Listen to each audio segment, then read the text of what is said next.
Welcome to the Horror Friendly Podcast.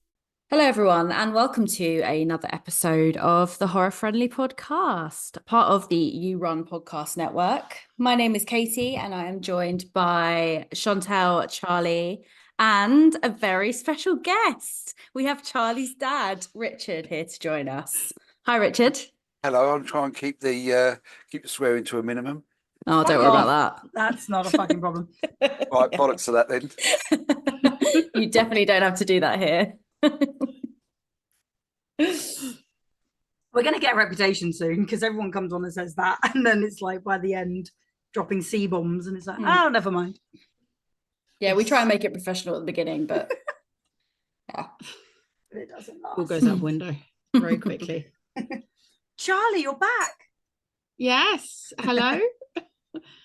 Back and ready for the rest of the season. Unfortunately, internet issues got in the way. And Thank your you, hair- community broadband. Your hair matches your memoji again. It does finally at last. It's been a little while since pink. I've had the pink, but I'm glad that's back as well. All right, well, we're back. Should we just crack on with it? yeah. I mean, should we Let's explain go. a little bit Actually, why we've got Richard on this I was going to episode? say, actually, sorry. That might make a bit of sense. Should we do a proper Before introduction? we- Yeah, let's do that. I'm going to mute myself. Go on, Charlie. Or Richard, you explain. You guys explain. I think obviously I've been watching on and off as and when I can every now and again and seeing what you do, ladies, and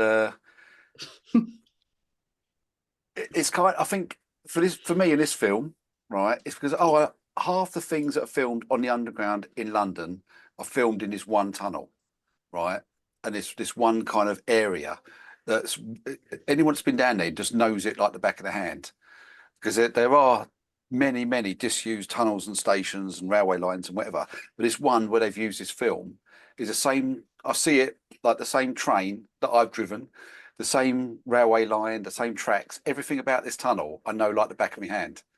I've been in it for like 20 years on and off, whenever we do some sort of training for work. So I said, you do creep and I can come and chat about the tunnels if you want. And to give a bit of background as well, like obviously I've talked about it in previous episodes that if a film is good, that I rate it to my dad and like recommend it to my dad, that's when I know that it's up there with my ratings. And I'm always like, there's only been a few that I've really been like, Dad, you got to watch this. So I think it'll be funny to have him on there, and as I said, like he's the one that recommended this one to me years ago and recommended that we covered this. And also it sounds very weird you just saying, oh yeah, been around in these tunnels for the last 20 years. Like obviously do you want to give a little bit more depth in your background on Absolutely being down not. the tunnels, or are you just keep it a random He just used to live in the tunnels. He just a random creep just hanging out down there? He Yeah, dresses as a rat man and just crawls around at night. That's it. So working, obviously I've retired from the London Fire Brigade, but part of our training was, should in the event of anything happening to the drivers of trains, we would go down and drive the trains out the tunnels, or get another train and push a train up to a train and then push the train out of the tunnels. So we're trained in not driving the trains, because train drivers will get the ump with that. We're trained in allowing the train to move through the tunnel, if that makes sense. It's a very technical thing. We're not train drivers, but we can go through the motions with a flip chart and get trains into like safe areas. So the train that you see in this film is a train that we've driven backwards and forwards many a time, because there's a section of track that so what happens is trains can only go forward, they can't go backwards, but there's a section of track that allow this train to go backwards. I don't want to get too nerdy, but for the nerds out there, obviously trains going forwards have got a forward arrow on there, or a forward dot. So when the train goes backwards, all hell breaks loose, because it's going to be a collision somewhere. Trains only go one way around the line. That's why you have an up and a down platform. So in the event of a mass casualty event and the train driver's incapacitated, we've got something called a RART trolley, what we put on the tracks. It's battery operated. It's got a big lever on it. We can push it and zip along the track to the train, so we don't have to walk and carry casualties backwards and forwards. When we get to the train, we climb on board, get the driver out of the way, rescue the driver if required, no, probably not, and then drive the train to the platform, and then it's much easier to rescue people. So that's our role on this. But wherever we do on the underground, it's always at this tunnel. There are others that we've been to, but this is our regular sort of training event and training venue kind of thing. So I've got footage behind me looking at it on a share screen, so we can actually see all the parts of the film that were in it. And there's parts that were in other films that are in this film as well. So obviously, any production company wants to go down and film, this is the bit of tunnel they're given. And with that, should we introduce the movie? Well, I was going to say quickly, yes, we'll go on to the movie, but I was going to say, obviously, Charlie has also mentioned before about you, again, discussing horror films.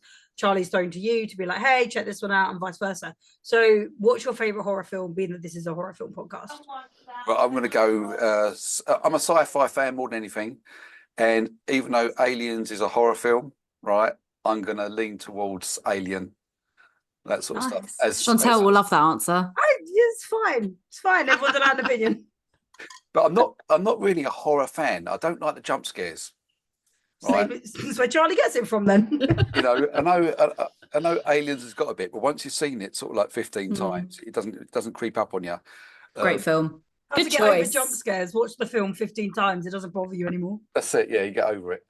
This one's got a few, but I think what put me off, I was in Leicester Square, big Odeon there. There's like 2,000 seats or something, and there's probably about 50 people in. What film we were watching that one that was remade with Sarah Michelle Gellar. The Grudge. Grudge. It was The Grudge, right? So it's like 10 guys from work there, a few other people scattered around. And within about 20 seconds of the film started, she creeps up into the loft and has a peer around, and it hits you in the face. And that was it. I jumped and screamed properly, right? Fully grown man scream. And then I was on edge throughout the whole film. I was literally shaking. Whenever there was a bit of tension in the film or something, I started shaking. I was like, I'm going to get to an age where this is going to give me a heart attack. Do you know what I mean? I'm going to have to be careful what I watch. So I think of the recommendations that Charlie's given me, I reckon 5 of them I'll probably follow through and watch. The last one being that cowboy thing. What was it? Bone Tomahawk. Tomahawk, that's it. Yeah. You know, I watched that and I enjoyed that. It was a good movie. Not too many jump scares. You know, it's more of a sort of documentary. Yeah. Nice. Okay, well, so that is actually something we haven't asked any of our guests yet, and I feel like we should. Yeah, that is something we should start doing. The most obvious question, and we never ask it. So 8 fucking seasons in, and we decided to do that. We're still learning. We've never claimed to be perfect. Definitely not. But tonight, as you may have guessed from the London Underground, we are covering the 2004, not the 2014, the 2004 Creep. So, directed by Christopher Smith, I cannot speak tonight. Trapped in a London Underground station, a woman who's being pursued by a potential attacker heads into the unknown labyrinth of tunnels beneath the city streets. Charlie, go on then. Do you remember your first time watching this? What are your thoughts? I've only seen this, well, apart from last night, once before. I remember my dad having the DVD, and it had like a case which, oh, there we go, that it moves like that. Yeah, absolutely. That's cool. Not. So for all those kids out there that don't know what this is a DVD case. This is how you used to buy your movies, right? Before that, there was videos when it was about this big. This is a DVD case, and I still like to have something I can hold. Maybe it's my age, but it's holographic. Look at that. It's cool. Yeah. You did get ripped off though, because there was no disc in that case. It's in the DVD player. So my experience of that DVD case more than the actual movie itself. Me and my sister used to scare each other with it. So when we were growing up, but I must have watched it. I must have been about 15, 16. I know that I watched it after I watched The Descent. Not judging your parenting there. I think it's an 18. You're the one that told me to watch it, Dad, so you can't even go there with that 18. Yeah, I must have been about 14 or 15. I'd seen The Descent maybe about a month before, and I'm not even sure if I made it through this movie the first time I watched it. Because yeah, it then it's the same sort of thing as the Descent. It's caves, a creepy goblin mutant thing rocking around, and yeah, it's pretty scary, not gonna lie. Katie, what about you? Do you remember? Oh, it was a long time ago. I think it was on the TV or something. Because I also associate this film with The Descent. Like I always just put them together. But yeah, I think it was on TV one night and I watched it and it just like scared the shit out of me. I just feel like when everyone talks about this film, they just say how scary it is, like when you first watched it. But yeah, I hadn't watched this film in ages, so it was really cool to like watch it back and try and remember bits. And I remembered a little bit, but a lot of it was like brand new again, which was really cool. So the jump scares really got me this time. But yeah, it was scary. It was good. Yeah. What about you, Tel? So I don't remember my first time watching it. It was okay, I got confused and I don't know where I thought this conversation happened. But when we discussed this film, I thought somebody said it was about the French catacombs, not the London Underground. So I don't even know where I thought this conversation came from. So I stuck it on thinking it was going to be a completely different film, and then was like, I've seen this. Like, I was like, I've seen this like at least twice. Then I mentioned it to my partner, and he was like, I haven't seen that, but I was convinced he was the one that showed it to me. So I do not know where I saw this film, possibly with UKT, possibly Aussies. I have no idea, but I've seen it at least twice. But I think the problem is the name for me, and as you say, once you know what film you're on about, yes, very much Descent, which made me, I thought there was way more like mutant people in the underground. I didn't remember it just being one person. You're probably getting it confused with Descent. Yeah, so I think my brain kind of mixes you, but I also don't think the name lends itself to the film, because you hear Creep and I don't immediately think of this, and yet once I've seen it, I'm like, oh, it's such a good film, but Creep wouldn't stand out to me as this film. Does that make sense? I think as well, it's the same production company as well. It's Paffy who did The Descent, Right. and it's 2004, and Descent was 2005. Yeah. So it's like, I don't know very what, similar. Yeah, I don't know what they should have called it, but Creep in my head doesn't Craig. stick with me. Craig. Craig on the Underground. Like, I don't know, but but apparently I just this film just keeps slipping out my brain, and then I watch it again. I'm like, oh yeah, fuck, it's really scary. I don't know. It's a mess up here. What about you, Rich? So I must have seen it when it came out, all the DVD, when I watched it, because we used to go to cinema all the time before we work. We used to have loads of time up in London. So free cinemas were free for us. We was always watching movies. And so I watched it once then. Probably bought the film, give it to the kids to watch. Yeah, kids, like, I know you're only 10, 12 or whatever. Watch this, it's fun. And then the last time I watched it, so I must have watched it once, maybe twice, 20 years ago, and now last night watching it for this. The Descent is a different level, I think.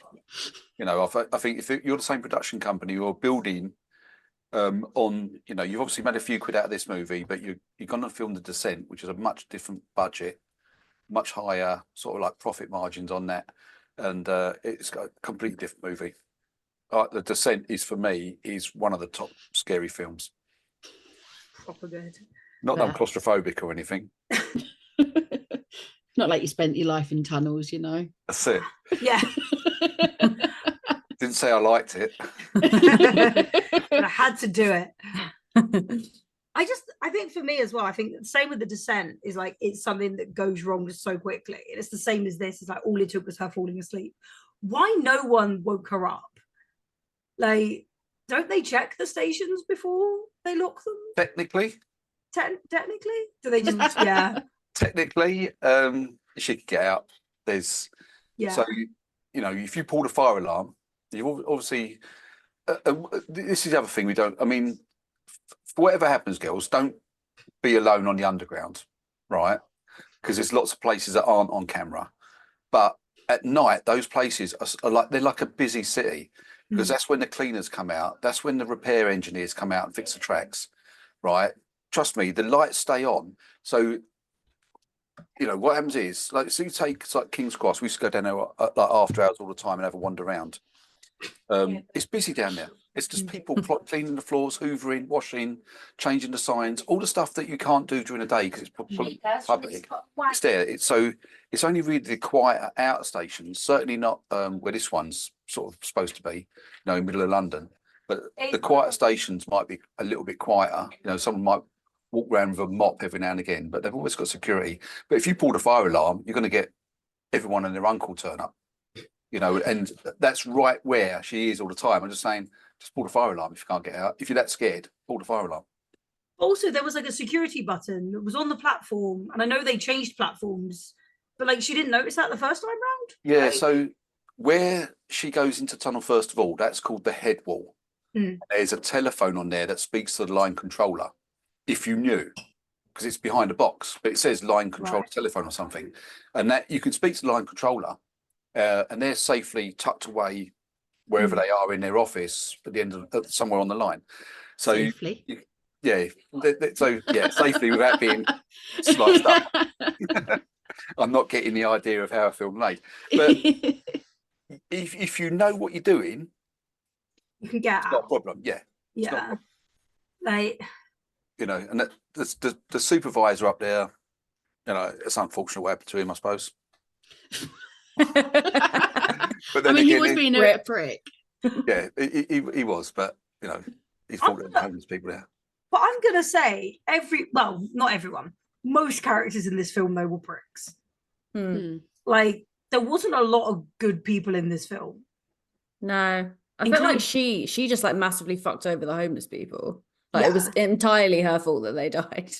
Absolutely. But she even turned around to I've forgotten the guy's name, Jimmy, and was just like, I just don't care about your life. And I was like, you've literally begged him to say, like, she couldn't do anything for herself. She wouldn't do it for herself. She was like, I've begged you. I just give you 50 quid. There you go. I'll give you 50 quid. I'll just pay you and you'll do what I want.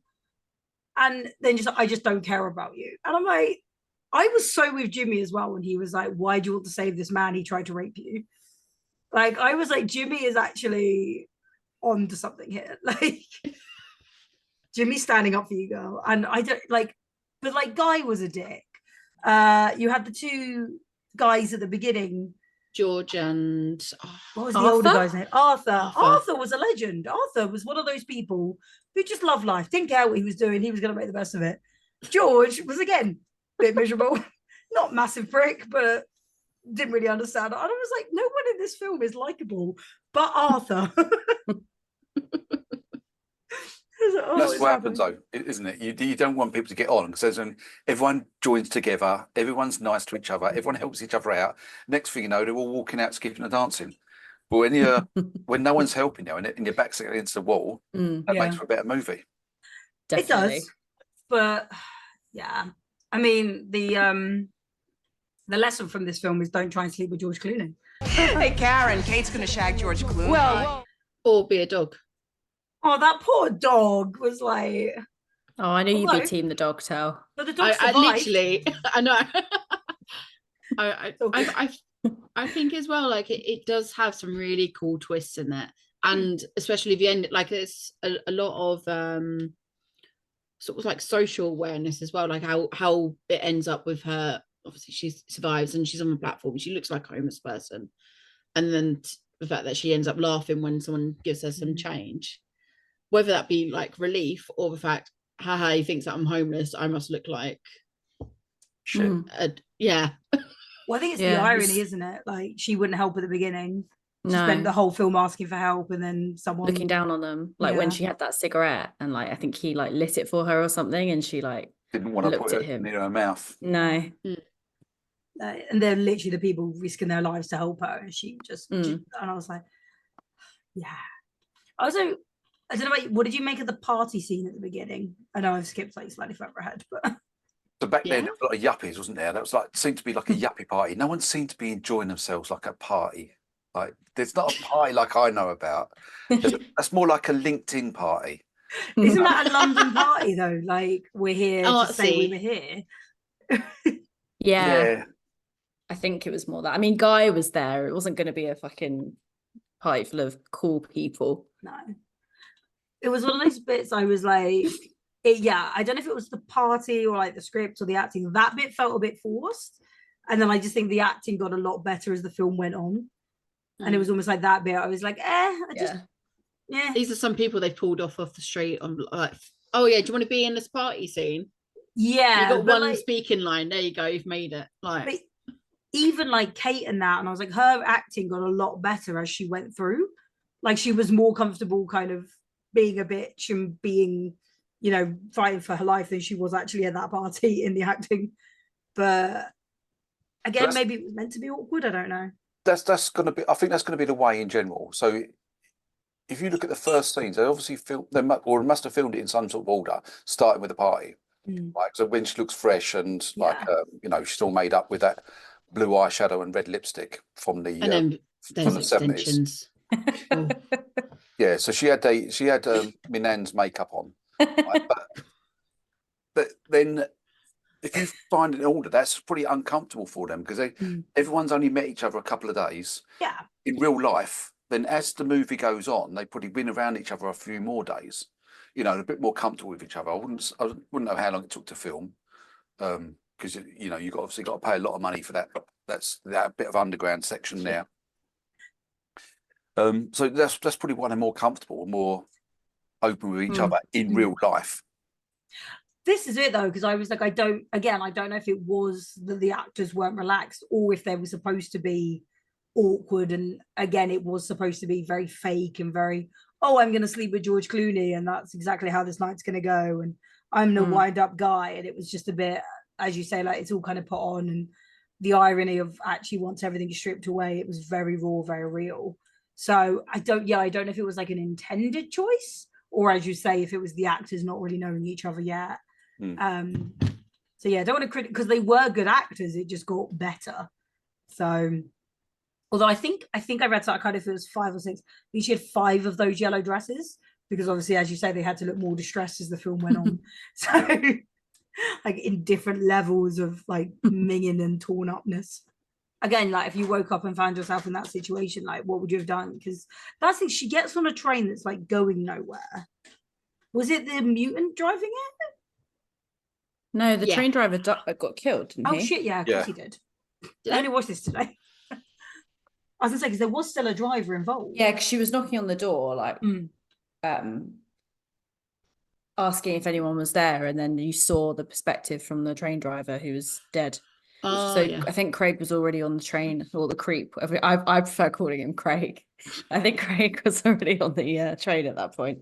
I do love that they just gave him such a normal name. They said, "Oh, you're Craig." I think that's a bit scarier though, because that just makes him more human. Yeah, no, that's what I mean. That's why I love it. So. Yeah, like something that could like be true. So what's probably happening is it said last train 8 minutes. So the last passenger train's gone through. Then after that, they've got to obviously move all the trains out to depot. Okay. So they'll go out to depot. They get cleaned out there, get washed and all this sort of stuff, and you know, made ready for the next day. And then they'll all come back again, like the first train come through. So that's probably what's happened is, you know, they're just driving the trains through to the depot, wherever that might be, Acton or something like that. And then I guess they're having like certain stops in between just because they've got to leave them out of space or whatever. Yes, yeah, it'll pass by. You know, it's obviously they got to play a little bit of you know, they've got to allow them to stop and the doors open for something to happen. Otherwise, the train just goes through and they're still stuck at the tunnel. You know, it's like, oh, I'll just stop here and open the doors. It'll be fine. Let's leave it here for the night. Bit of fresh air. Yeah, but that you know, it's half of reality there, isn't it? Then someone else is, you know, you see the 2 people get on, but obviously, what's his face has jumped on as well, Craig. Yeah. Well, you see someone in the background as well come and run on. Yeah, so Craig knows the underground. If you know the underground like I do as well, you'll know that you can stop the trains anytime you like. Right? Not by anything on the train, but there's certain things you can do. One in front. Well, no, that doesn't usually stop it. You'll end up, right? So if you knew there's 2 or 3 ways you can take the power off the rails, right? So obviously Craig knows the area. He's been he's down there a few years, isn't he? So he must know how to stop the power. And the rule is, if the power's off, the lights in a tunnel are on. Right. Okay. So if the lights are on, the power's off. So when they're saying about the live rail, if you could see lights in the tunnel, the power's definitely off. I won't say one of the ways. Another way you can turn the power off is there's 2 copper wires that run alongside the train Right. at head height. So when you're on underground, look out the far wall and you'll see 2 copper wires.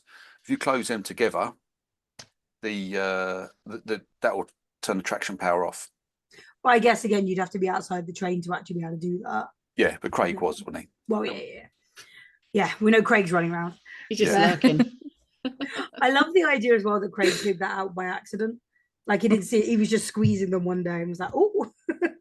Yeah, so what happens is that will cut the power for 7 minutes. Yeah. And then if you don't go and ring the line controller and say, I've cut the power because it's an emergency, Right. he'll put the power back on.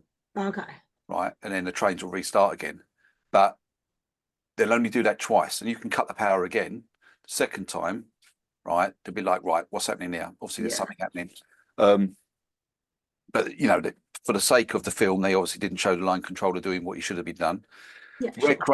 Where Craig kind of lives, there's things, and you see, there's one scene that gave it away.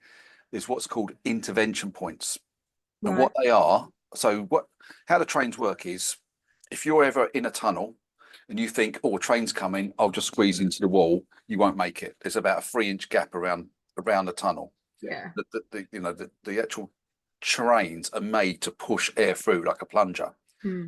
The fresh air comes from a giant fan, which must be 20 foot across, and there's a few around London dotted about, and we knew where these were.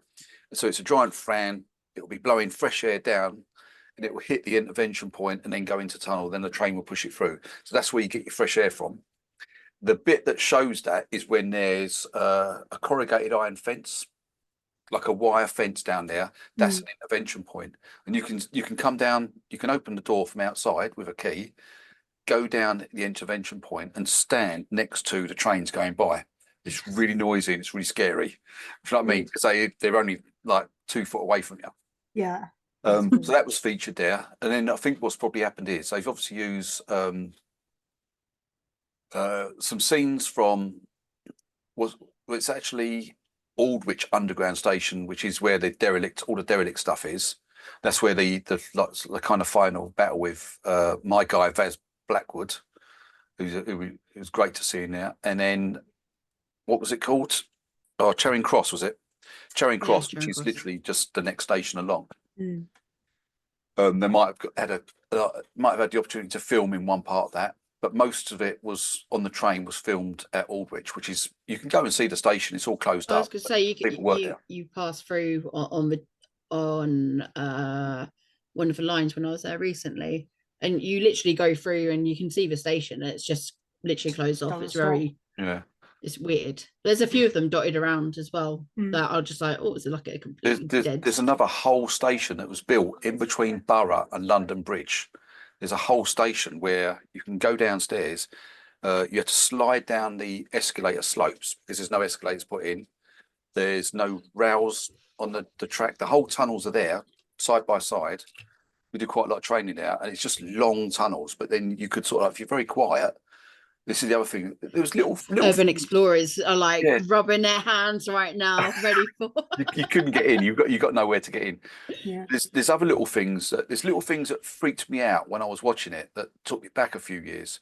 One of them was towards the end where he's got his hands. He's kind of laughing because he's above him with that wide grill. Yes. Right. So we've done that at London Bridge. We can look down at London Bridge onto the platform. Right. And we've done that before. We have to be very quiet because, we're above people. We don't want to scare them. Right. So we sort of walk along. Don't want to do a cray, just. Yeah. Because it's not nice. If you're stood there minding your own business and all of a sudden there's a creepy sort of middle-aged bloke staring down at you, and all you can see is a pair of eyes. So but we were aware because we know about this. We know about how dodgy it is. Yeah. Because no one knows it's there. But you can literally be inches away from people and they wouldn't know you're there.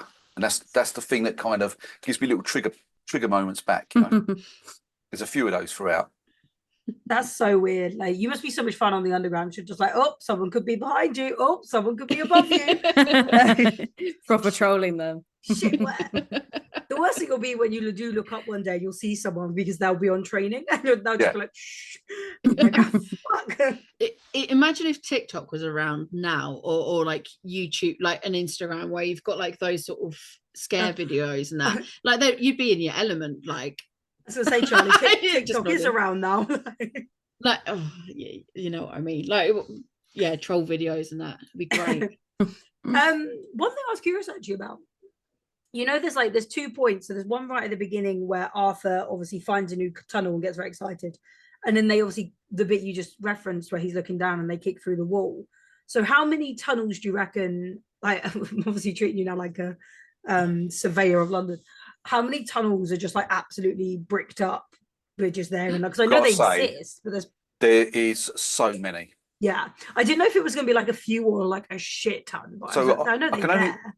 Yeah, I've got to say it's a shit ton, right? There's points we know about and points I've been into, like, so there's old tram lines that go down. They're near Aldwych as well. They go down underground. They've all boarded off. I know what's under there, right? But we obviously can't. I can't say anything. No, of course. And there's other points where she sort of breaks through and she ends up in an archival area. Right. Does that make sense? Where everything's stored, like cold storage, deep storage places. Yeah. There's lots of those. Okay. There's lots of those places, and then there's other places that the BT and the post office has got. And what they've got is really long, straight tunnels, and there's bikes pitched up there, so you can cycle the tunnels. So that it will say you'll go down in one of these places, like you go down in Southwark Borough area, and there'll be a sign on the wall that says Tottenham Court Road, 2.5 miles. And the tunnel will just go off. It's wiring there and phone cables and whatever. You know, so that's just, and they're all over London. Yeah. You know, they cross over and they pass each other. Certainly for the sewers as well. There's lots of those. We've been down a few of those. I was going to say, he got very excited when he found a new tunnel. Obviously, it led to his demise, but he was like, "Oh, I've got a new tunnel. I haven't had one of these in 20 years." Well, that was my first. That was my first little. Oh, I don't like this bit. It's when it was only 2 or 3 seconds. He looked back down the tunnel, and it's something we see quite a lot when you're down there on your own or with a crew of like maybe 2 or 3 mates. Turned round and there was a long tunnel that went off into the distance, and with a little bit of light at the end of it. Yeah. Right. That's horrid. Like, that is, you know, looking back at that, it's like, yeah, there's someone down there, you got to go and get them, you know. And you kind of, we used to go down with buckets and pick people up where the trains have sort of mowed them down or whatever. And so when you see those long tunnels of light, it's like, oh, how far have I got to walk down this? You know. And oh yeah, that's horrible.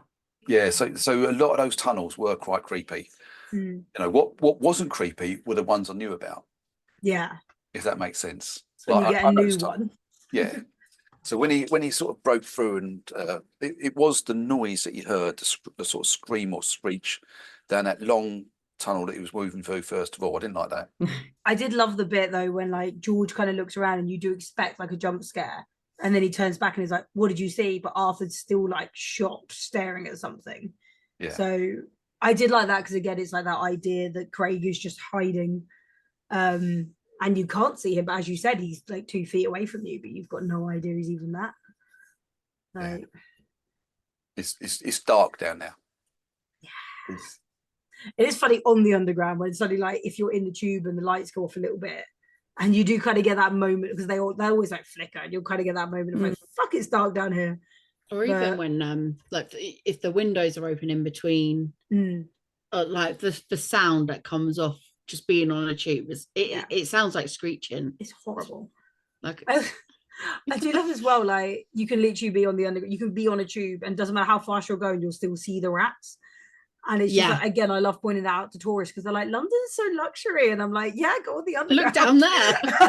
There's a rat just like, want to see a rat eating a piece of pizza? Like, let's go on the underground. Like, I don't know, it just makes me laugh because I'm like, it's life. What did we all make of where Craig's, I don't know if his surgery, I was gonna say his living quarters, I know that bit was later. Surgery. Like, what? How the fuck did that emerge from the London Underground? Like, Yeah, was that not a bit of a turn? Yeah, like, what the fuck?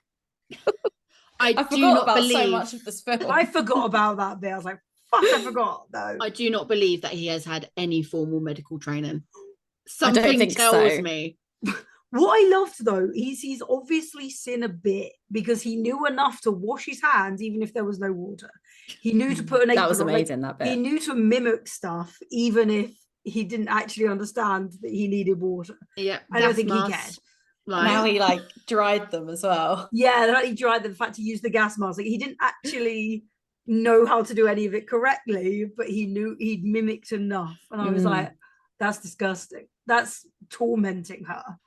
But also, like seconds before that scene, we see her boyfriend and Jimmy, and she's awake. She wakes up in the background and is trying to call out at them, and that's heartbreaking. Absolutely. No, thank you. With Craig like pretending to wash his hands and prepare for surgery, I wondered if that was like a hint on his like background a little bit, because obviously you don't know too much about what goes on. I think the director said that he did want to introduce that more, but he never did. I think he wanted to change the beginning, but like I wonder if that's like maybe he's used to when he was younger being around doctors or whatever. So there's a place which is in the basement, right, a part of the University College Hospital, part of the Rockefeller building. So obviously Rockefeller's got, whoever this person was back in like turn of century, had loads of money, donated some money to the University College of London. So when you're a medical doctor, you kind of someone gives you your body, right, and said, right, that's your body. Spend a year, you're learning anatomy and all this sort of stuff. Where the sort of student doctors, when they're not drinking pound a pint beer and we're walking around with traffic cones on their head, they're taking apart these bodies and basically dissecting them when you give your body to medical science. So they'll spend a year doing that. But in where they do that, it is in a basement that's close to an underground. There's no reason, and there's another basement off of that we've been into. But in this place are all these jars, right, full of parts of medical anatomy, right, that you kind of look at in bewilderment, but really it's creepy as hell. Yeah. Do you know what I mean? So when you saw what looked like fetus babies and all that sort of stuff, we've seen those, and they've got them from like I don't know, like say 1 month every week, and there's lots of them around. So you can look at and there's literally bits of people, everything, like anything you can imagine that can go wrong with you is in a jar that's been preserved that you can go and look at. So that was another little trigger for me. It was like, oh, it took me back there. And a lot of people didn't like it when we went to visit this place, because what might happen is it'd be one night, there'll be a fire, we'll go down there and we'll start rescuing all the dead people that have been dead for like 2 or 3 years, you know. We'll sort of start bringing out all these corpses because we don't know if it's dark and smoky, you wouldn't know. So we went and had a look down here just to work out what it was like. And it was an area, I can only imagine it's like several tennis court size, with slabs of people everywhere, shelving all around, and you can just walk around in amazement of what they've done to people to show you, like for doctors to learn from, you know. And so seeing these jars, that's exactly what it's like down there, you know. And everything I saw in that is what I've seen, but there's no reason why. I think Craig his dad had been a doctor or whatever, or not his dad, maybe he was like an experiment. Something's happened and they forgot about him. Then someone's come and bricked him up and sort of forgot about him, and he's lived down there with his pet rats and all that for the last sort of 30, 40 years. It's not plausible, but I think that's right. It's like a test tube baby or an experiment gone wrong or something. Yeah, something like that. Yeah. Well, I don't know if they forgot about him, or again, because he had like one picture with that doctor. I do wonder, because that doctor looked, I don't know, like say middle-aged. And then by the time we meet Craig's like middle-aged. So again, like he might not have been forgotten, but like his dad or his father figure again, we don't actually know the connection to him, may have just died. And actually Craig was then just left to fend for himself. So it's this. So Craig isn't in the best shape, is he? He's got like Craig's an ear not. missing. He's. But I think physically though he is. I was like, he's weird because he walks like a human, but he's also like he can cry. He's like fucking Gollum. Like he's obviously had to adapt to his environment and be a bit more. He's pretty lean creepy. and like he can climb up places and he's Well, like He's dragging got a diet of bodies. pure protein, so. But I do wonder, Yeah. because didn't they say it was only like a couple of years ago loads of homeless people went missing? So again, I do wonder if Craig was kind of living with the doctor or something. And then when the doctor died, again, I'm completely making up a backstory.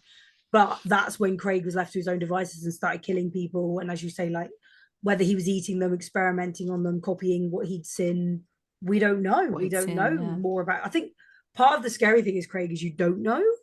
So you make up scenarios, or is it, you know? Well, they were saying it was like sort of a symbolism of like abortions and things like that, and that they were kind of acting out an abortion on Mandy. Like, yeah, that's it's like it's obviously not confirmed if that is what it is, or that's just something that Craig has seen in his past. But yeah, it would probably have a similar result. To be fair, because there was only like as you just said, Richard, there was loads of. Obviously, like if it was a hospital, there'd be loads of different body parts, but the only things we saw in jars were fetuses. So I wonder if his dad was doing back alley abortions, and if that was the only surgery that Craig's ever seen. So that's all he knew. The chair was set up with stirrups, wasn't it? Yeah, it was. Yeah, because at one point and I was gave like, her the gas in there as well, as if because at one point I was like, why isn't she fighting back? And then I realized it's because she was literally tied in place. I was like, oh fuck. Yeah. I think she was also like heavily sort of beaten before anyway. I mean, she was in and out of consciousness the entire time, so I don't think she could even get up and I also don't try. I also don't know what drugs they were on, because obviously her and Jimmy.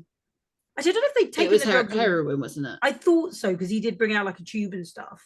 But I don't know if they'd already taken it or he was about to take it. I thought she already had, because she was not with it. Yeah, I thought she had it, and that's why she kept saying, "Oh, wait, are you still here?" Whatever, and and obviously they went off. Yeah. Going back to another movie we've covered, I doubt you've seen it, but Terrifier. There is a very similar scene. I mean, women's gravity defying. But did this get you in the same way that the Terrifier scene with the chainsaw? For me, the Terrifier was shock value. This was again a combination of him potentially thinking he was helping. Maybe he knew he was causing pain, and maybe he thought he was just doing, again in my head, he was just doing what he'd always seen. So I don't think it was like Terrifier where he was trying to hurt. I just don't think he knows anything else. Okay. So for me, Terrifier was worse Shock in the value. sense that it was shock value and they did it for the sake of it. This was worse because actually it was someone who didn't know they were doing wrong necessarily. But that fucking thing, Blade, fuck off. Anyone ever came at me like that and was like, this is the tool we use for abortions? I was like, I'm sorry. What? No. I mean, I have to disagree. I'm pretty sure Craig knew he was doing wrong. Like, I don't think he was trying to look help. after her. I don't think he was trying to look after her, but I think he's only ever seen this procedure. Like he doesn't even know that she's pregnant. He just thinks that's what you have to do to everyone. Yeah. Like also, I don't think he was trying to help her. Also, I think the sort of the location of it and what we'd already seen with the babies in the jars, it was kind of a bit more I don't want to say necessary, but like whereas the Terrifier scene was just kind of just like you said, tell shock value, and like it didn't have anything to do with the plot, whereas like this sort of did. So yeah. Can we leave ladies' vaginas alone, please? They go through enough in their lifetime. Please stop torturing them. Also, to take away from the scene is when she is saying, like, please stop, don't do it. He then uses that at a later point when his life is threatened. Please stop hurt me. Which again is why I don't necessarily think he knows, because he's parroting. he doesn't know when he starts saying Jimmy that he's not supposed to say that. He, again, Do you not think he's mocking? I thought it was just, this is what you say in that situation. I don't think he knows that he's begging for his life. I think he just copies what other people say in those situations. But then doesn't he say kill me? Or is he saying Jimmy? She might have said kill me. I'm not being funny, but if a machete this big went up my I thought vagina. he was saying kill me. If a machete this big went up my vagina, I'd beg for death. Like, Jesus Christ, she may have said kill me. It was when he started saying Jimmy. I was like, I don't think he knows he's not meant to. Jimmy.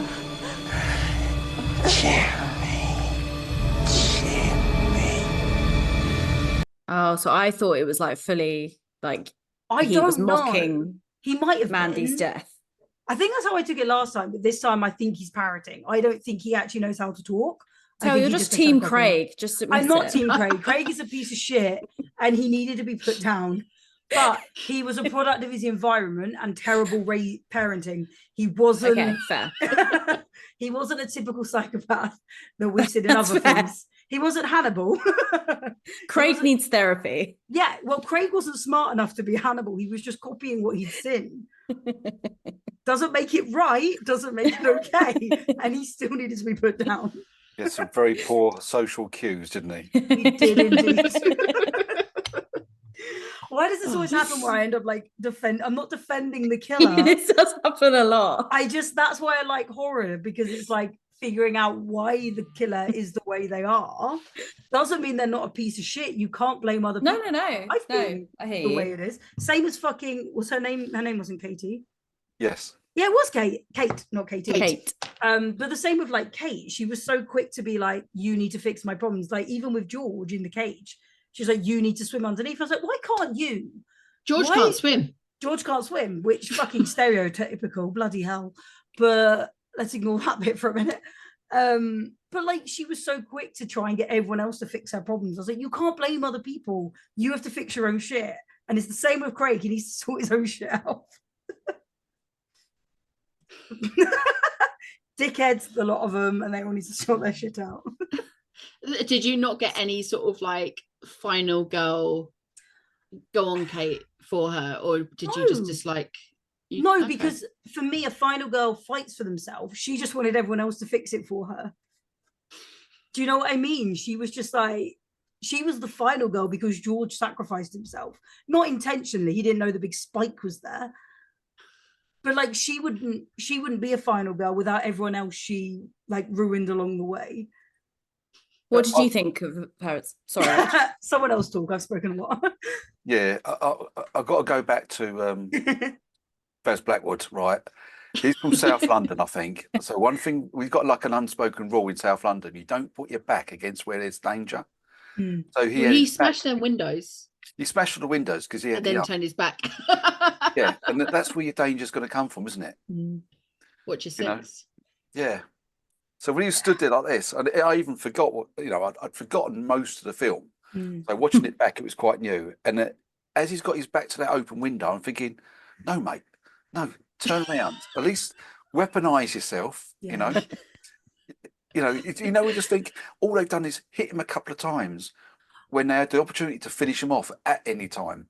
Yeah. And that was the thing. I was like, I know humans typically don't want to kill someone, but when it's you or them, like, why did you stop punching? Just fucking keep going. Even if just to knock him out, like if you can't bring yourself to kill him, fucking don't stop while he's still conscious. Like, it's funny you say that, because all that comes to my mind is that Black Mirror episode, Shut Up and Dance, where like literally, yeah, I know it's complete. We should do one of them though. They're great. Like that ending where like it is literally like a fight to the death, and then it's all not really worth it anyway. But still, like it's that.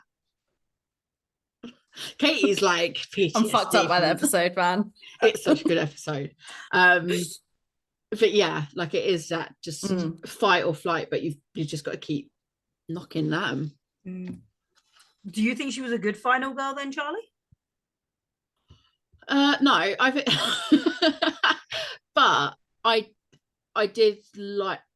did come to like her by the end of it, but I think, I don't know, it was just something about her. And I did like his Craig's demise as well was pretty gnarly. Yeah. No, And like that she was when I found was like, one. come on, finally. Like, Yeah, it just took us so long to find that fight, and I was like, come on, you're not going to survive this way.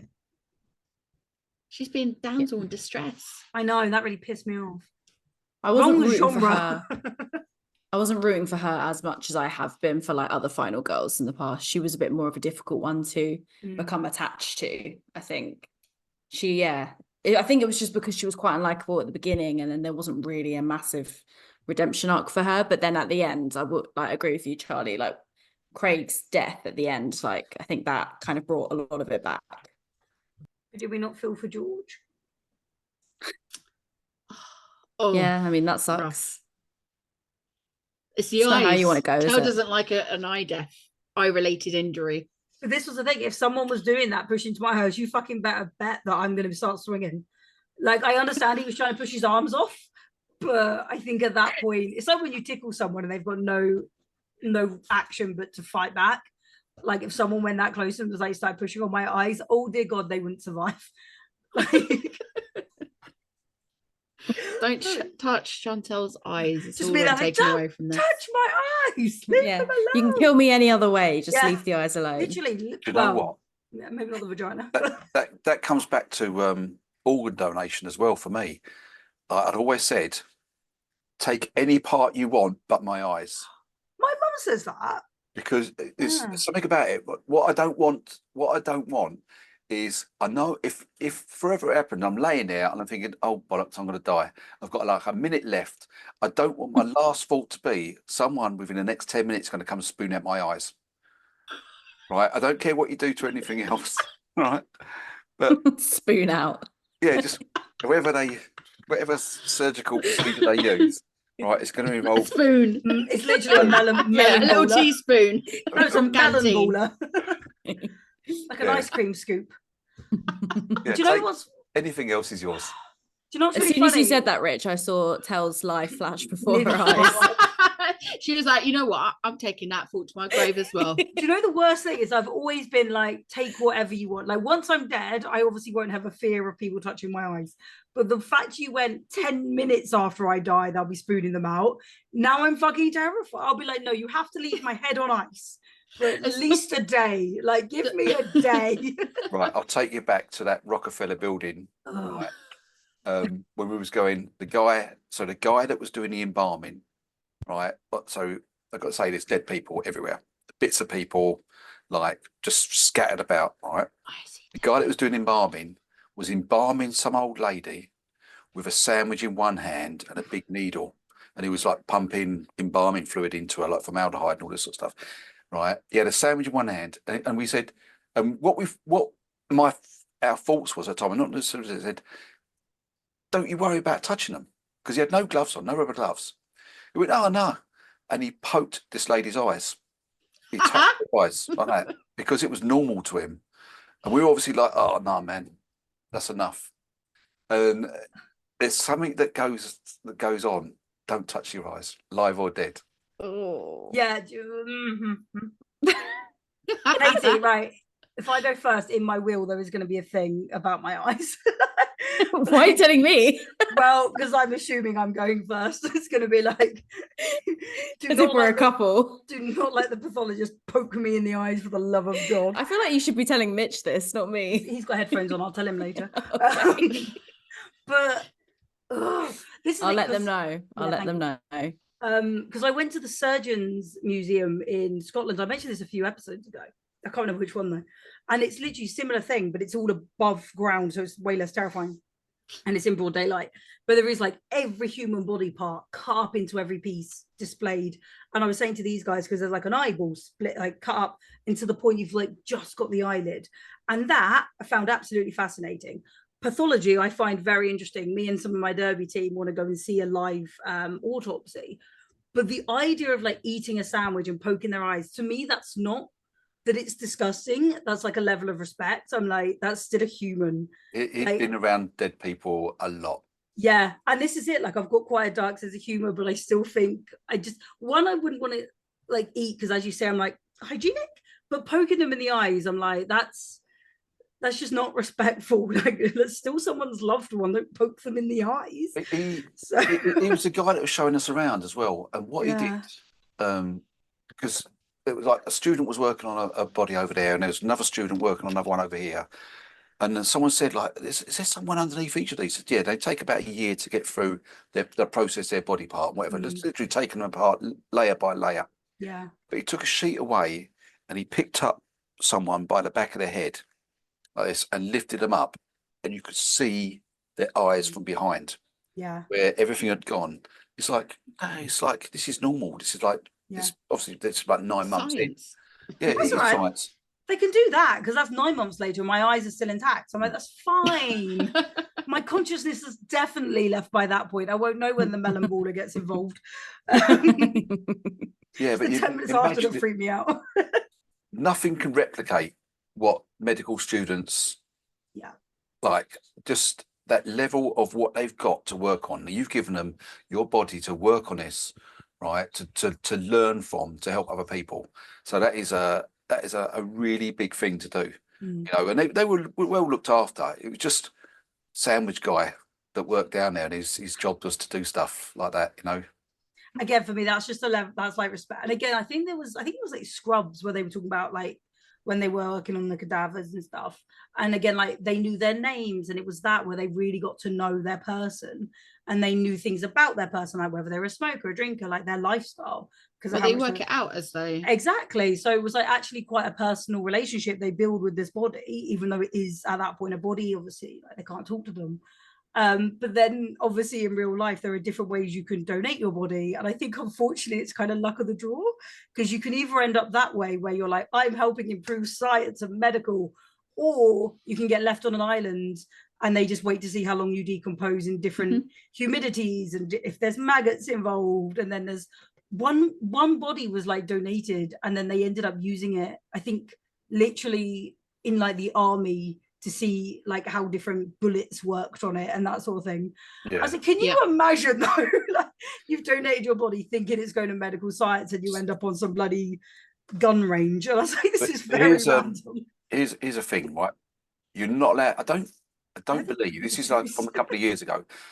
You can donate your body to like search dogs and pathology and, you know, all that kind of medical stuff, what happens to your body afterwards. But I think it gets shipped off to places like Germany, where they've got a bit more space and all that sort of stuff. So I know that you get certain dogs are like cadaver dogs. They'll only find dead people rather than live people buried.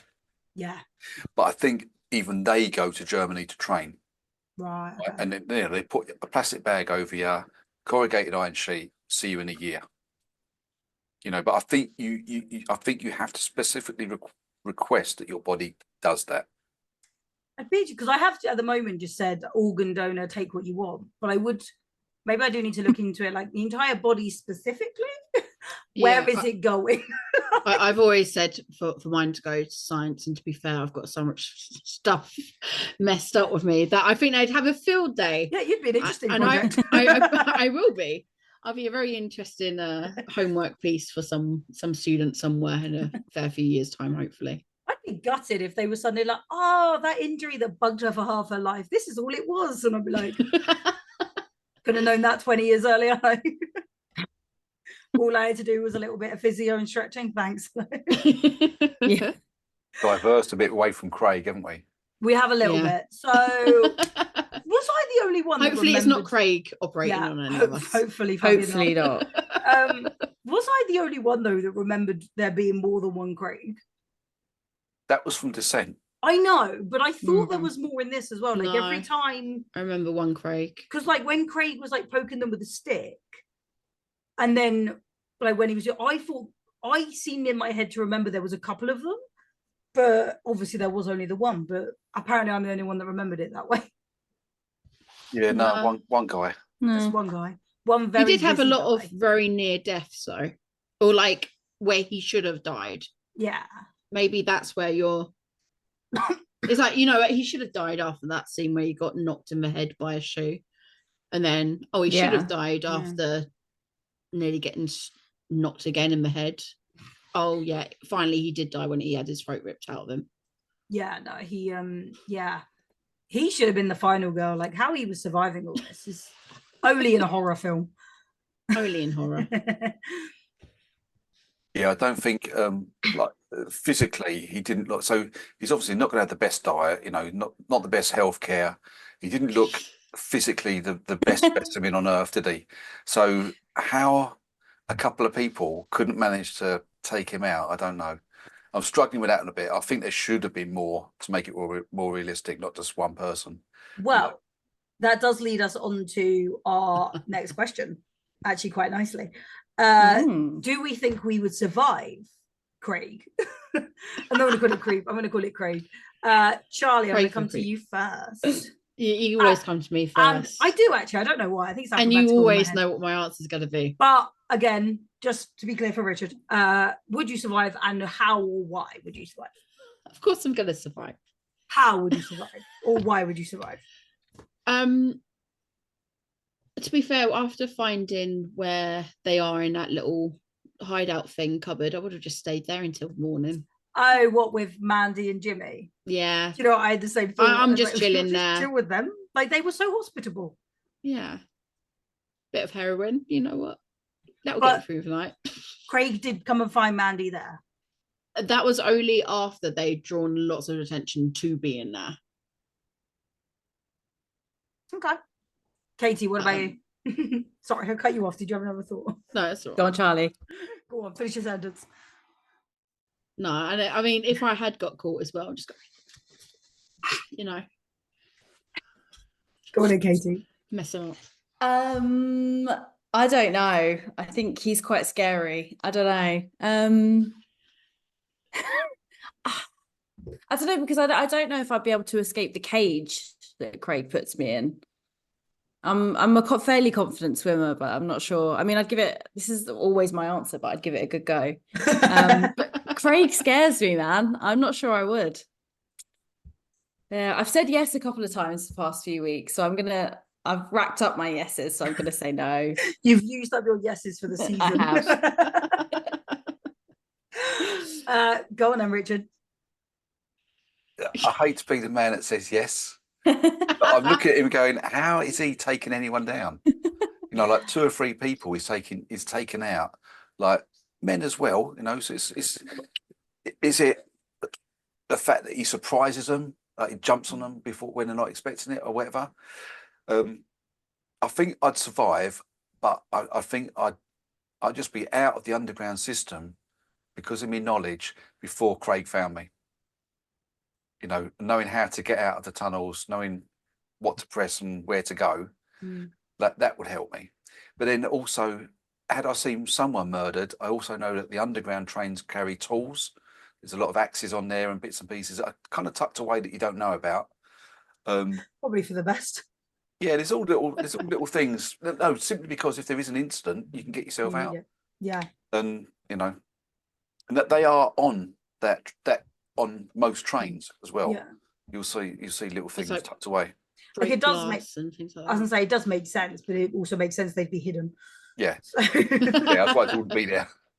Just like, hey, everyone, axe, fuck's sake. I don't know if these are supposed to be secrets that I'm giving out or anything like that, but I've retired now, so I don't care. So if you find yourself trapped on the underground station, give us a ring. I'll get you out. We're gonna get There's no messages. signal. There's no signal down there. Oh yeah, that's the point. That's okay, because you can get up to the turntable. She just couldn't get up the actual exits. Yeah, But she can get up there to signal. Well, it depends on which station, because some of them you're like Tottenham Court Road. You're freaking ages. You're just sat on the elevator, just trying to get to the top. Is it Covent? What's the one that's got Covent 700 Garden. steps? Jesus Christ! Angel's the deepest, I think. Hmm. But that's another little jump scare as well. Is from American Wealth in London, filmed at Tottenham Court Road Station, the old station. It's when the guy with the briefcase at the beginning is looking down the escalator, right, and that werewolf thing is creeping up, and you see it creeping up to him from the bottom of the escalator. Yeah. So when she was going back down from meeting Jimmy and all that sort of stuff, and like finding the locked gates, when she was going back down, I had a little bit of that's a bit dodgy there, because similar scene from American Werewolf in London, and I didn't like that scene either. The fact that you see this big old wall coming upstairs. I love that. I love that scene. That was a good movie. Tell, what about you? Did you survive? I'm gonna say yes, because as I've complained a lot about Kate not being very likable, but having just expecting everyone else to fix her shit. I think I'd have a lot more drive to fix my own shit, or like, and then when I met people, not like actually befriending them and not just being like, I don't care about your life, do as I say. Like, I think I'd be a bit nicer than that and try and survive together. Like, work as a team, as Richard said, it would make the film a lot shorter. Also, God forbid Craig did get near my eyes. No, he's not surviving. Rollerblade to the head. Just literally whatever's in my bag. Everything and anything. Yeah, so I'm gonna say yes to this one. Oh, great. Only you dying today, Katie. No, Only me, yeah, that sounds about right. Katie's That's gonna give usually it how a go. goes. Yeah, she's gonna give it a go. It's all right though, Katie, because if we're all in the cages together, one of us can go underneath. You can be George. Okay, thanks. Thanks, you're welcome. You get Thanks so stabbed much. there. You might get stabbed, but we'll get you out. Do you want to see a bit of footage from the underground station? Yes, I do. Yes, absolutely. Shall I try? Bear with me. You Shall know I how to try share and screen? share my screen? This is me walking along. We're doing a radio test here. I don't know what you can see. Can you see me going down some stairs? You Yes. are now. I think there's a little delay, but yeah. That's it. Right. So we're doing some radio testing and bits and pieces at the underground where they filmed it, or part of it. Obviously, the modern one was done down the road, but this is where a lot of the old creepy films are filmed.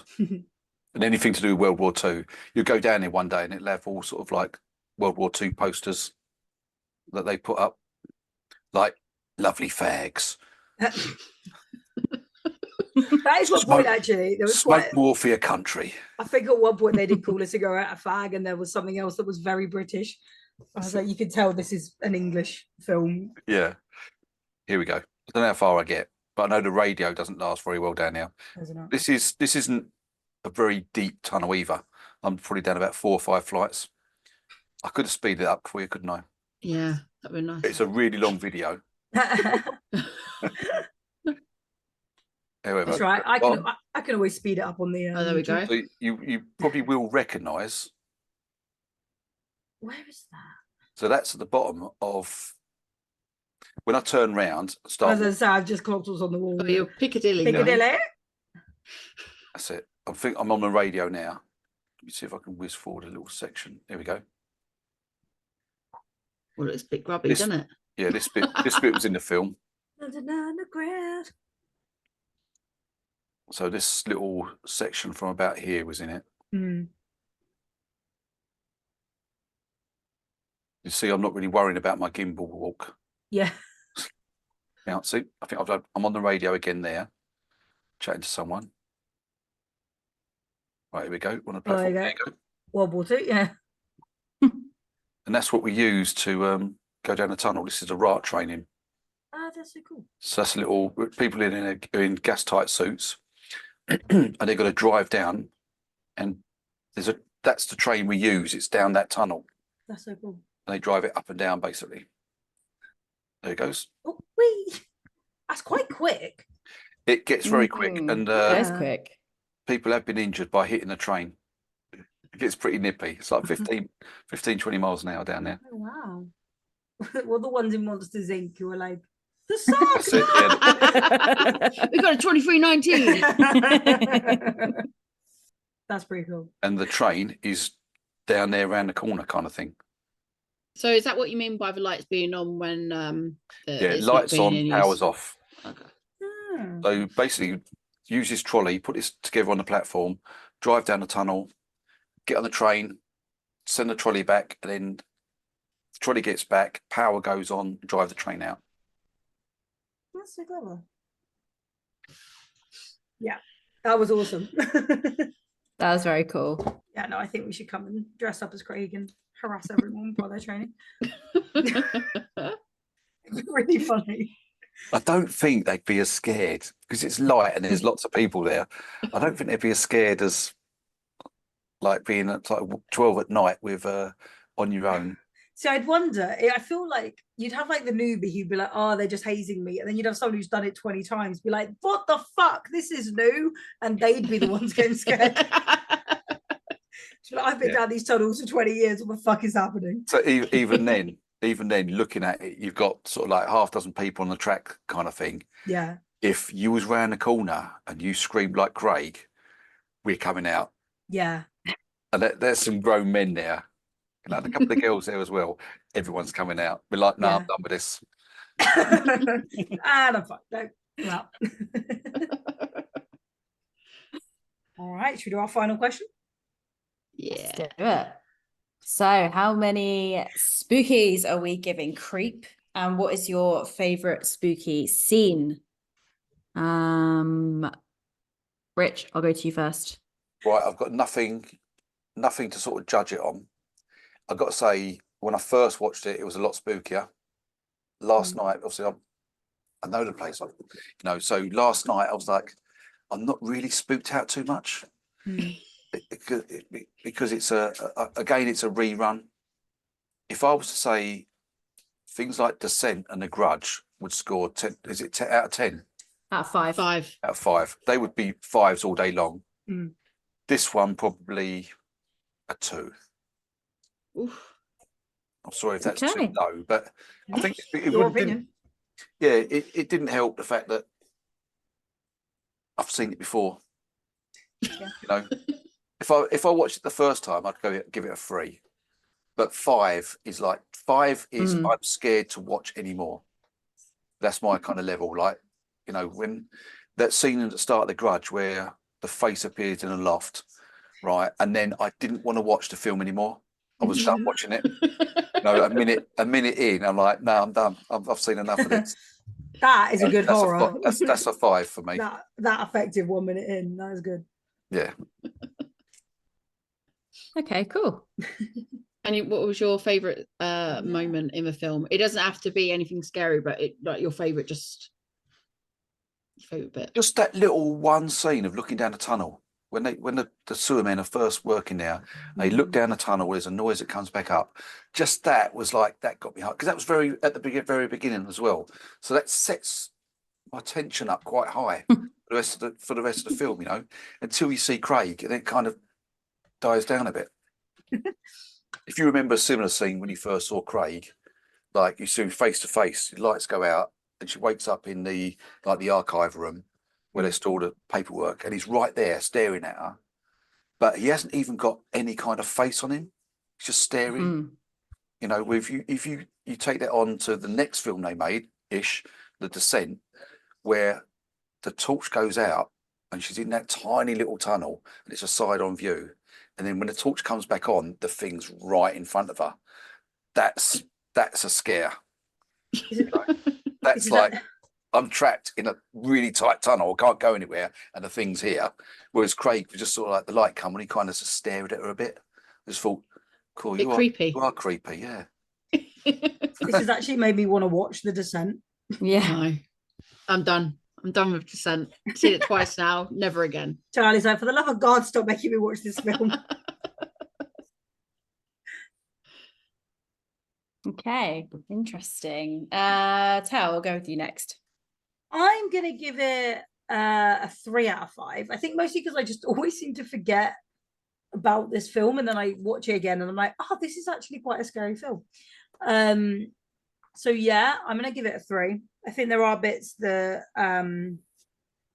again, the things that I don't think are good in it don't make the film bad, but it's things like the characters are dickheads, and that's fine because it just adds to the film. So things that I've complained about and commented on just make the film kind of more what it is. But my favorite spooky moment, once again, I forgot about this question, so I didn't think ahead. I think it's going to be the surgery on Mandy. Surgery. Classic. It's fucking horrific. I forgot as well that you see it. I thought it cut away or it was going to, and it didn't. And I was like, fuck, I forgot how brutal that was. So for me, I think that's what really sticks with me on this one. Charlie, I'm going to come to you. Hello. Hi. I am going to give it a 3.5 out of 5. Again, I think the characters could have been a bit more likable in a way, like more rooting for them would have been nicer. But then I guess it is a bunch of strangers at the end of the day, and everyone has very different lifestyles and backgrounds in it. So I'm guessing that's why they don't really gel, and why you don't really have anyone to root for. And also I find like, although separately different parts are great, surgery scene doesn't really make much sense. The cage scene doesn't make much sense. There's lots of just thrown in there, although they are great scenes in their own right. And then my favorite scare, I'm stuck between Mandy being like waking up whilst the Kate and Jimmy are talking, like, because then you know what's obviously going to happen, or the fact that he is just looking at them from above. It's a bit creepy, isn't it? A bit creepy. I like that as well. How about you, Katie? I'm going to give it 3 spookies. Yeah, I like it. I'd watch it again. I've not seen it very many times, but it wasn't quite as good as I remember it being, or as scary. But I did still like it. And I think maybe watching it in a different environment, it would probably be scarier. And my favorite scene was when all the lights were out and Kate's walking in and she's just seen one of the guy's dead bodies, and then the light comes on and it's just Craig's face and he's just staring at her. That bit really freaked me out. So yeah, I'm gonna remember that when I go to sleep tonight. Sweet dreams. Yeah, I know. Aw. Just Yes. just on a side note there, do you think Creep might have been like the guy that's trying to get hold of her? Do you think maybe Guy. to throw you off? Guy. Yeah, you know, the guy that's kind of getting hold of her on the train. He's a creep, isn't he? Yeah. He's a Kind of creep. leching after her and all that sort of stuff. I wonder if you're supposed to think that he is the creep. If that gets like he's just being creepy, like a creepy bloke at work kind of thing. Mm. Because this No, is what I was saying at the maybe. beginning. I was like, the name of the film for me doesn't stick in my brain as an underground film. Like, but as you say, like, I love the fact as well his name was Guy, and it was almost like they just wrote Guy One it's and just just a never Guy. gave him another name. I know Guy is a name, but they just never changed it. But he's a fucking creep. But I don't know. Maybe but I that's don't who know they what- were talking about. Yeah, I did find, and I'm I gonna. was rooting for his death, I'm not gonna lie. Yeah. Um, That's the only thing, sorry, I didn't like about with Guy's death. I thought they gave him a bit too much screen time. Like they almost made it like an emotional scene where he was dying. It was like, this, you can't do this. Once you've turned this guy into you've made him a rapist. a We don't rapist, care what happens yeah, to him. he should have just been killed off, I think. Like, I don't know why they had to give him a bit more of a story. Yeah, I'd agree with that. I guess in a way they're thinking, well, this is the only person that Kate now knows Yeah. down here, and this is obviously what's just happened. It's awful. And they even make a point of being like, why are you trying to help him?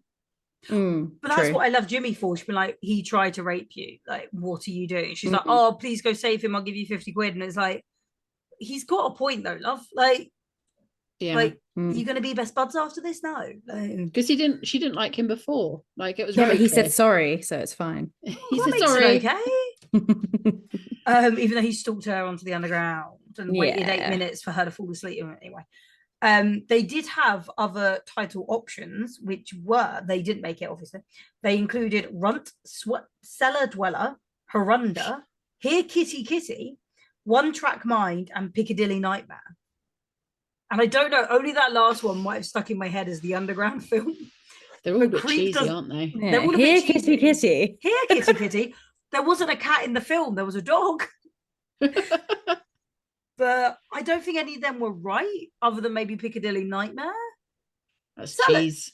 It is cheesy, but at least it's relevant. The others, I'm like, okay, One Track Mind is quite a funny pun, but again, not, I don't really think it's scary. Cellar Dweller would make me think it's in a house, not in the underground. I don't know. I don't know what the right name was, but yeah.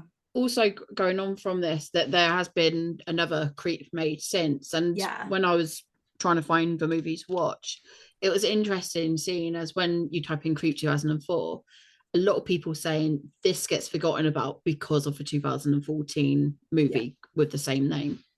I did see one where it was just like, I'm talking about Creep, the 2004 one. And it was like so passive aggressive. I loved it. So that is absolutely brilliant. I wonder if a lot of it comes down to when they're making and signing these films, is the location comes after the film. Maybe. Because, right, I've written this great film. I just need somewhere to set it now. Yeah. Do you know what I mean? So, like, half of the places that were filmed weren't on the underground system at all. No. No. Like, a lot of the catacombs you see in the long tunnels, I'm not sure where they were. But it's like, oh, we need a location now. You know, so half of it is maybe the film's been written and designed. Now they've got to try and shoehorn it into where it can fit. Yeah. And again, I was like, if the worst thing, I'm like, the one bit I really dislike about this film is the title. It's doing okay. It just keeps making me forget when people are like, have you seen Creep? I'm like, I don't know, what's that about? And it's like, I just forget. I think as well, like when it comes to films that do have, especially like memorable moments, like American Werewolf, where it is very much like on the underground, which people use every single day. Yeah. They become somewhat relatable, even though it's very far-fetched. Like it's very unlikely you're going to come across a cannibal on the underground, but not impossible. Or a werewolf on the underground. Just like, unlikely, not impossible. Or to be fair, there is a thing going around TikTok of this thing of there being groups of cannibals on the underground at the moment, but I sort of there is rumors. So and then I was like, oh, so basically, good job we're covering Creep soon because I can bring up this TikTok. So basically, someone's just watched this film and is now fucking with their friends because they haven't seen it. It's a 20-year-old film now, like, and it was low budget. Well, I'm going to say low budget. It's £1 million budget. £1 million. I didn't know the actual number, but yeah, it was a low budget. So they obviously used the profit from this to make The Descent, which was only £3 million as well, which is, again isn't actually a lot. No, not for them much at all. Oh, we'll have to wind up some people on TikTok then. Why do you know now? Yeah, I'm just gonna avoid London for a while. Sounds easiest. Amazing. Well, that was our Creep 2004 episode. Thank you for listening along or watching along if you're on YouTube. Catch us again next week for our next film. Follow us on all the socials so you can see what it's going to be. You can watch along. Don't forget to follow, like, and subscribe. And thank you so much, Richard, for joining us and letting us know and answering all our questions about tunnels. Did you ever think this knowledge was going to be so useful? Just thanks for having me along, and I hope it kind of gives some kind of inside knowledge on how to get out of the underground should you be locked in at 12 at night. Always good to have. Or just ask a cleaner. Watch one of us go to a gig and now generally be like, Charlie, what's your dad's number? I missed the last train home. Like, how do I get out of the underground? Just remind me how to get out. Like, if you're at Camden, just pull the wires down and walk through to Victoria. Literally, help. Oh yeah, the wires. Yeah. Awesome. Right. Now, bye. See you later, guys. Bye-bye. Don't die. Or Craig will get you. You two tonight.